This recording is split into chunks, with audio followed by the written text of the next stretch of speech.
ఈ రోజు నేను మిమ్మల్ని అందరినీ అభినందిస్తున్నాను. ఎన్టీ రామారావు గారు చైతన్య రథం ఎక్కి గ్రామాలకు వస్తే 9 నెలలు రాత్రింబగళ్ళు పనిచేసిన కార్యకర్తల్ని అభినందిస్తున్నాను. వస్తున్నా మీకోసం. నేను రాష్ట్రంలో తిరిగితే 208 రోజులు 2817 కిలోమీటర్లు ఎట్లా చేశానో నాకే తెలియదు గాని నాకు అండగా నిలిచిన నా పార్టీ కుటుంబ సభ్యులకి అభినందనలు. యువగళం పేరుతో లోకేష్ గారు 226 రోజులు 3112 కిలోమీటర్లు 2024 అధికారంలోకి రావడానికి దోహదం చేసిన యువగళానికి నీరాజనాలు పలికింది కూడా మీరందరూ. ఈరోజు తెలుగుదేశం పార్టీ ఒక విషయం మీరందరూ గుర్తుపెట్టుకోవాల్సిన అవసరం ఉంది. ఇది ఒక ప్రాంతీయ పార్టీనే కాదు, జాతీయ భావాలుండే దేశభక్తి కలిగిన పార్టీ తెలుగుదేశం పార్టీ.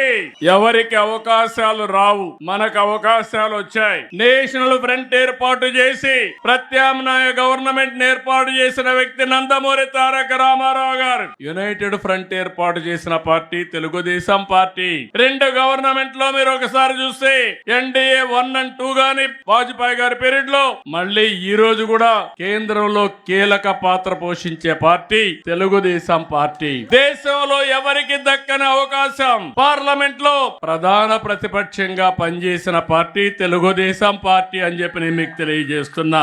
ఇవన్నీ చూసినప్పుడు నేను ఒకటే మిమ్మల్ని అందరినీ కోరుతున్నాను. ఎన్నో కార్యక్రమాలు చేశాం. బాబాసాహెబ్ అంబేద్కర్ కి భారత రత్న రావడంలో కీలక పాత్ర పోషించిన వ్యక్తి ఎన్టీఆర్. ఆ రోజు నేషనల్ ఫ్రంట్ లో అని చెప్పి కూడా నేను మీకు తెలియజేస్తున్నా. అభివృద్ధిలో మీరు చూస్తే 99లో ఏదైతే గోల్డెన్ క్వాడ్రిలేటరల్ రోడ్డు ఉందో ఆ రోడ్డుకు నాంది పలికిన పార్టీ తెలుగుదేశం పార్టీ. విద్యుత్ సంస్కరణలు తెచ్చిన పార్టీ తెలుగుదేశం పార్టీ.